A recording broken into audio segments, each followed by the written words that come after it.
दूर से शांत दिखते कोलोराडो के पहाड़, नीले भूरे चट्टाने, झूमते देवदार और पहाड़ियों पर रेंगती हुई कोमल धुंध। लेकिन इन पहाड़ों में गहरी छिपी एक जगह को सरकार ने मिटाने की पूरी कोशिश की। एक सुरंग, बिना किसी निशान, इतिहास या वजूद की वजह के। स्थानीय लोग इसे शैडो रिज टनल कहते हैं। ये नाम सिर्फ देर रात बार या कैंप फायर के पास फुसफुसाया जाता है जब हवा थम जाती है, क्योंकि उस पहाड़ के पास रहने वाले सब जानते हैं लोग अंदर तो जाते हैं पर हमेशा बाहर नहीं आते। 1978 में सरकार ने उस पहाड़ी से होकर एक नया रास्ता बनाने के लिए ब्लास्टिंग शुरू कर दी। योजना सरल थी, पहाड़ काटकर 2 दूर के कस्बों को जोड़ना, पर मजदूरों को लगातार अजीब समस्याएं होने लगी। उपकरण बेवजह बंद हो रहे थे, खामोशी में आवाजें गूंजती और बत्तियां भी अजीब तरह से टिमटिमा रही थी।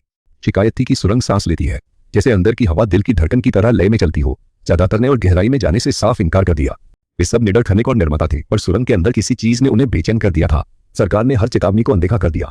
उन्होंने एक विशेषज्ञ को बुलाया, शानदार साउंड इंजीनियर थॉमस हेंस। उसका काम था अंदर जाकर ध्वनि की जांचना और अजीब गूंज की वजह बताना। आत्मविश्वासी, तार्किक, वैज्ञानिक थॉमस अफवाहों पर यकीन नहीं करता था, न भूतों पर, और बिल्कुल नहीं मानता था कि कोई सुरंग सांस ले सकती है। लेकिन अपने निरीक्षण से ठीक 3 दिन पहले थॉमस ने अपनी निजी डायरी में एक नोट लिखा, जिसे उसके गायब होने तक कोई नहीं पढ़ पाएगा। शैडो रिज के बारे में कुछ अजीब लग रहा है। अंदर की आवाज अजीब है, बहुत तेजी से लौटती है, जैसे चट्टान से नहीं बल्कि किसी नरम चीज से जो वहां नहीं होनी चाहिए। 12 अक्टूबर की सुबह, ठीक सुबह के 9:12 थॉमस ने सुरंग में कदम रखा। उसके पास अपनी टॉर्च, रिकॉर्डर और नोटबुक थी। बाहर सूरज तेज था, लेकिन सुरंग के अंदर दुनिया बदल गई। तापमान तुरंत गिर गया, हवा भारी मोटी महसूस हुई, उसकी सांस सफेद हो गई। उसके पीछे भारी दुनिया धुंधली हो गई। अंधेरे ने आवाज को निगल लिया। थॉमस ने अपना पहला कदम उठाया, फिर दूसरा। उसके जूतों के नीचे बजरी चरमराई। आगे कहीं दूर से पानी की गूंज आई। यह एक नियमित निरीक्षण माना जा रहा था। 30 मिनट अंदर माप लेना, उपकरण जांचना, बाहर निकलना। लेकिन थॉमस हेंस फिर कभी बाहर नहीं निकल पाया, और उसके रिकॉर्डर ने जो कुछ कैद किया वह इस पूरे रहस्य का सबसे परेशान करने वाला हिस्सा है। यहीं से दुस्वप्न शुरू होता है। थॉमस अपनी टॉर्च जलाता है। एक संकरी किरण कोहरे में चाकू की तरह अंधेरे को चीरती है। सुरंग के पहले 20 मीटर सामान्य दिखते हैं, कंक्रीट की दीवारें, धातु की सुदृढ़ीकरण सलाखें और जंग लगी पटरियां। लेकिन थॉमस तुरंत कुछ नोटिस करता है। आवाज गलत है, आवाज खींच रही है।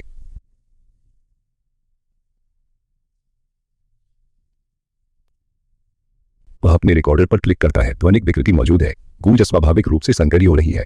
अंदर का तापमान 47 डिग्री फ़ारेनहाइट वह चलता रहता है। उसकी टॉर्च की रोशनी थोड़ी कांपती है, उसके हाथ के कारण नहीं बल्कि इसलिए कि अंदर की हवा कांपती हुई लगती है। तुरंत 2 भागों में बंट जाती है। बायां रास्ता गिरे हुए मलबे से अवरुद्ध है, दायां रास्ता खुला है लेकिन ठंडा है। थॉमस दायां रास्ता चुनता है। जैसे ही वह चलता है, वह दीवार पर नक्काशी देखता है। ग्राफिटी नहीं, छोटे निशान नहीं, वे गोलाकार सर्पिल पैटर्न जैसे हैं। वही आकार बार बार दोहराया गया है, कभी एक दूसरे पर चढ़े तो कभी एकदम सीध में। वह एक को छूता है, नरम।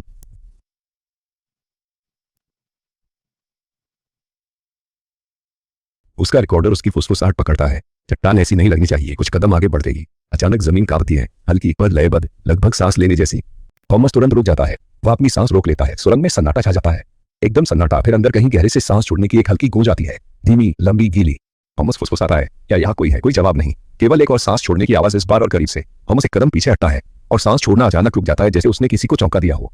सुरंग ठंडी हो जाती है, इतनी ठंडी कि धातु की पटरियों के चारों ओर पाला जमने लगता है। थॉमस खुद को संभालता है। बस हवा है, वो रिकॉर्डर को बताता है, लेकिन हवा सांस नहीं लेती। और उसने जो कुछ भी सुना वह चलती हुई हवा नहीं थी, वह इरादे से चल रही थी। वह अपनी टॉर्च सुरंग में और गहराई में डालता है, लेकिन अंधेरा पूरी रोशनी को निगल जाता है। ऐसा लगता है जैसे अंधेरा खुद ही पीछे धकेला हो। थॉमस फुसफुसाता है और गहराई में बढ़ता है, और वह अंधेरे में चला जाता है। थॉमस जैसे जैसे गहरा जाता है, हवा भारी होती जाती है। रिकॉर्डर में उसकी सांसें तेज हो जाती हैं। सुरंग की दीवारें चुपचाप करीब आती महसूस होती हैं। 120 मीटर पर उसकी टॉर्च टिंड, एक झपकी, फिर एक और। थॉमस उसे थपथपाकर स्थिर करता है, पर किरण अजीब तरह से पतली हो जाती है, जैसे अंधेरा रोशनी सोख रहा हो। अचानक काफी आगे से एक तेज धातु की खनक गूंजती है। थॉमस वहीं का वहीं जम जाता है। यह खनक किसी गिरते हुए पत्थर की आवाज नहीं थी। यह आवाज बहुत स्पष्ट है और बहुत जानबूझकर की गई लगती है, जैसे धातु से धातु। वह पुकारता है, हेलो कोई है? उसकी आवाज 1-2 बार गूंजती है, फिर तीसरी गूंज भी लौटती है, पर तीसरी गूंज जवाब देती है। वहां कोई असली शब्द नहीं, साफ नहीं, लेकिन ये उसकी अपनी गूंज की फुसफुसाहट जैसी है। थॉमस घबराकर चारों ओर देखता है। उसकी टॉर्च कांप रही है। वह फिर से बोलता है, अपनी पहचान बताओ। इस बार गूंज उसके शब्दों को नहीं दोहराती, इसके बजाय वह एक आवाज है, गरीब, इंसानी नहीं। थॉमस पीछे हटता है। बजरी जोर से चमकाती है। टॉर्च।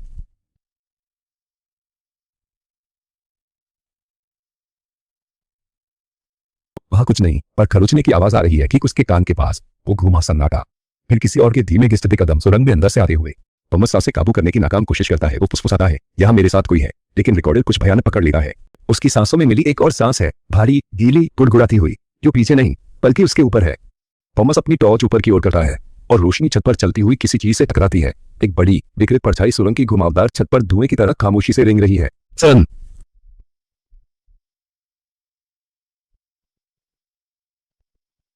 छत पर जो परछाई है वो सामान्य नहीं है, और उसका आकार भी कुछ जाना पहचाना नहीं लग रहा। वो फैलती है, सिकुड़ती है, और उसके किनारे धुएं की तरह कांप रहे हैं। जो बिखरने से खुद को रोक रहा हो। थॉमस की टॉर्च उसके हाथ में कांपती है। वो उसे धीरे धीरे ऊपर उठाता है और रोशनी सीधे छत पर पड़ती है। उसे जो दिखता है वो कोई प्राणी या इंसान नहीं, बल्कि एक छाप है, जैसे दूसरी तरफ से कंक्रीट पर कुछ दबा हो। एक लंबा अंग जैसा उभार हिलता है, जैसे कोई चीज सतह से बाहर धकेल रही हो। दीवार एक पतली त्वचा की तरह लहराती है, मानो अंदर से खींची जा रही हो। थॉमस लड़खड़ाकर पीछे हटा। उसका बूट बजरी पर फिसला। उभार तुरंत हट गया, जैसे उसका डर भाप लिया हो। रिकॉर्डर में थॉमस फुसफुसाया, क्या है वो, क्या है वो? उसकी आवाज कम गई। वह खुद को सामने की दीवार से सटा लेता है। घबराहट में छत को देखता है। खामोशी। फिर एक हल्का कंपन होता है। दीवारें एक बार, दो बार धड़कती हैं, फिर दो बार और तेजी से, दिल की धड़कन की तरह, लेकिन उसकी नहीं। थॉमस फुसफुसाया, ये जिंदा है। हे भगवान, ये दीवारों में जिंदा है। अचानक एक जोरदार चटकने की आवाज गूंजी। ऊपर से कंक्रीट की धूल गिरने लगी। थॉमस ने फिर से टॉर्च। इस बार उसे दिखता है 5 लंबे निशान दीवार पर खींचते हुए, जैसे अंदर से उंगलियां धकेल रही हो। वे धीरे धीरे जानबूझकर कंक्रीट में दरारें बनाते हुए बढ़ते हैं। थॉमस जोर से कंपता है। वह अपने रिकॉर्डर को टटोलता है और फुसफुसाता है, यह संभव नहीं होना चाहिए। यह दीवार 2 फीट मोटी कंक्रीट की है। उसकी जेब का स्पिरिट लेवल टूल अचानक कांपने लगता है। सुरंग में धातु की तीखी गूंज भर जाती है। फिर सांस लेने की आवाज लौटती है, और तेज, बहुत तेज, लेकिन इस बार यह हर जगह से एक साथ गूंजती है, जैसे कि सुरंग अब एक जगह नहीं है, जैसे कि दीवारें खुद सांस ले रही हो। थॉमस दौड़ता है। रिकॉर्डर हर घबराए हुए कदम, बजरी के फिसलने, धातु के टकराने, उसकी उखड़ी और घबराई हुई सांस को पकड़ता है। लेकिन अब पीछे कुछ और सुनाई दे रहा है, जो उसकी रफ्तार से चल रहा है, पर भारी और गीला है। हर गूंज के साथ वो करीब आ रहा है। वो चीखता है, बाहर निकलो, मुझे निकलना है। तुरंत उसकी चीखों को विकृत, मुड़े तोड़े संस्करणों में वापस गूंजने लगती है, लगभग उसका मजाक उड़ाते हुए, बाहर, बाहर, बाहर, बाहर। फिर रिकॉर्डर एक गहरी खुरचने की आवाज पकड़ता है, जैसे कोई भारी चीज खुद को कंक्रीट पर घसीट रही हो। फिर थॉमस के पीछे छत से किसी चीज के गिरने की आवाज, जोर से, भारी, लगभग एक शरीर की तरह। थॉमस घूमता है, पर टेप 0.7 सेकंड के लिए कट जाता है, जैसे रिकॉर्डर के आगे कुछ आ गया हो। ऑडियो वापस आने पर थॉमस से सकरा होता है, मैंने उसे देखा, कसम से देखा है। छत से कुछ नीचे उतरा। वो ऐसे चल रहा था मानो दीवारों का ही हिस्सा हो। हे भगवान, हे भगवान! वह अपनी टॉर्च अपने पीछे के अंधेरे में चमकाता। रोशनी की किरण बेकाबू होकर कांपती है। कुछ भी दिखाई नहीं दे रहा है, लेकिन रिकॉर्डर एक धीमी, स्थिर, गीली सांस की आवाज पकड़ता है, जो रोशनी की पहुंच से ठीक परे से आ रही है। थॉमस बेकाबू होकर कांप रहा है। उसकी टॉर्च की रोशनी अब घने अंधेरे को चीरती हुई एक पतली कांपती रेखा है। हर कुछ सेकंड में रोशनी टिमटिमाती है, बेतरतीब ढंग से नहीं, बल्कि एक पैटर्न में, जैसे सांस लेने पर प्रतिक्रिया दे रही हो। और मजबूरन कदम दर कदम पीछे हटा है, पर अपने पीछे के अंधेरे को पीठ नहीं दिखाता। गलत नहीं।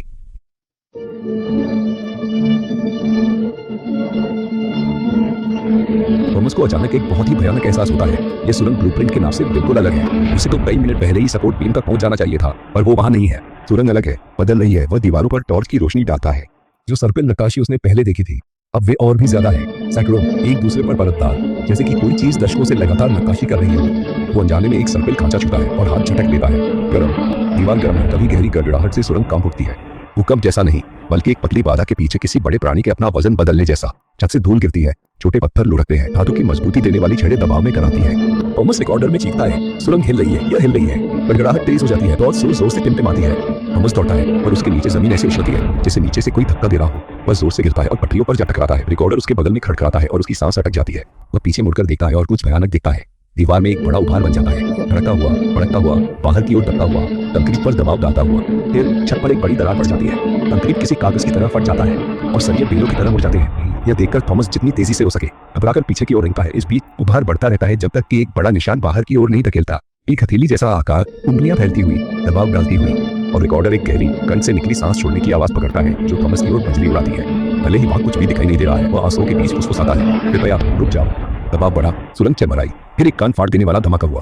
दीवार का एक हिस्सा अंदर धंस गया, पर यह अपने आप नहीं टूटा। ऐसा लगता है कोई चीज घिसकर अपना रास्ता। कंक्रीट गीली मिट्टी सा फटता है, पटरियां मुड़ जाती हैं, हवा का धमाका होता है। रिकॉर्डर सुरंग के फर्श पर फेंका जाता है और लुढ़ककर चट्टान से टकराकर रुकता है। 11 लंबे सेकंड तक उस धीमी, रुकी, स्थिर आवाज के अलावा कुछ नहीं है। फिर रिकॉर्डर थॉमस की टूटी और डरी हुई आवाज को पकड़ता है, नहीं, नहीं, नहीं, कृपया। एक गगनभेदी धमाका, जैसे कोई विशाल चीज उस पर गिर गई हो। रिकॉर्डर में गड़बड़ी, माइक स्टैटिक से भर गया है। एक हल्की खुरचने की आवाज आने लगी है। कोई थॉमस के शरीर को सुरंग में और अंदर, बहुत अंदर खींच रहा है। खुरचने की आवाज धीमी हो जाती है। खामोशी, बस धूल के जमने की हल्की आवाज। पता था, टेप बंद।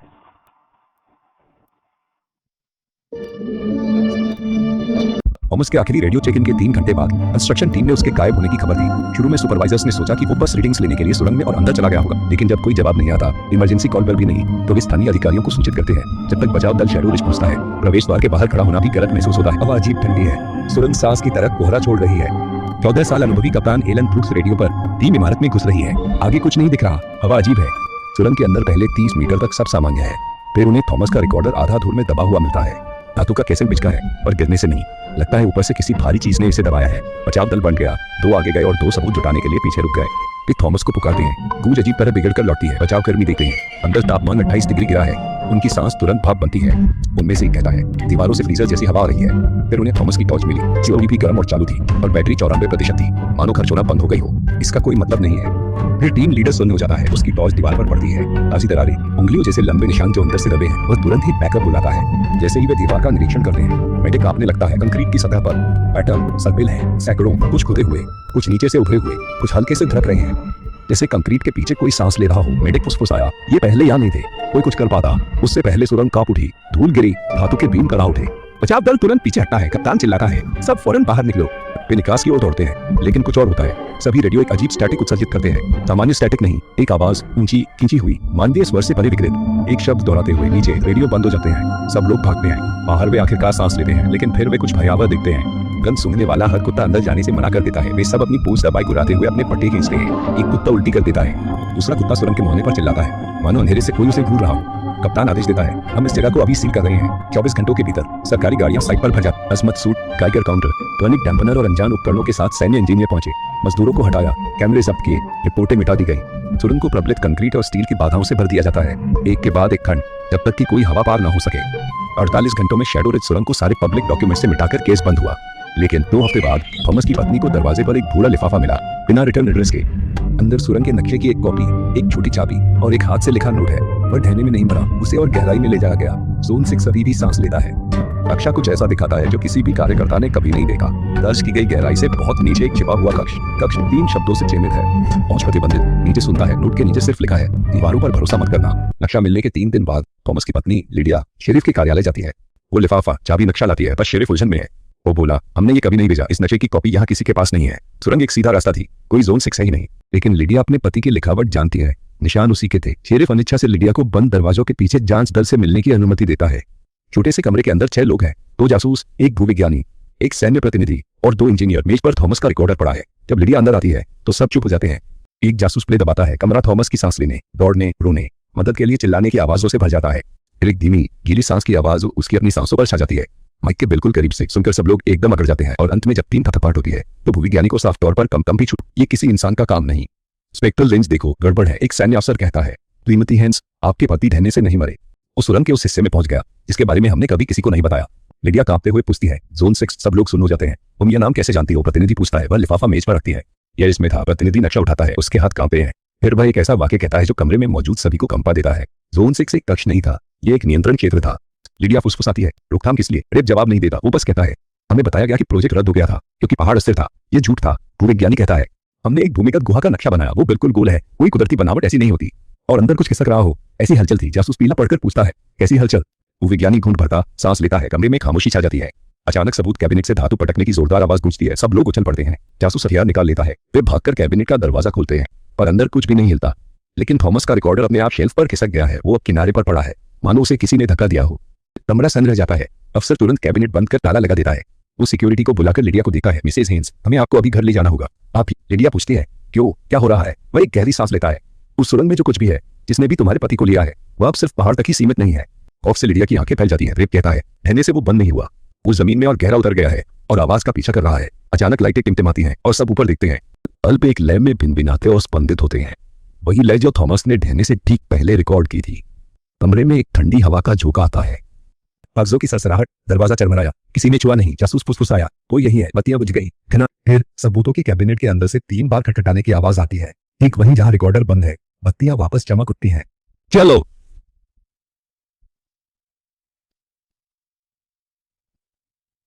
दृश्य का अंतिम शॉट सबूतों की कैबिनेट है, जिसका दरवाजा और भी चौड़ा खुला है। अंदर एक गहरी दरार है और रिकॉर्डर के स्पीकर से धीमी और विकृत एक आवाज फुसफुसाती है, नीचे कट्टू ब्लैक।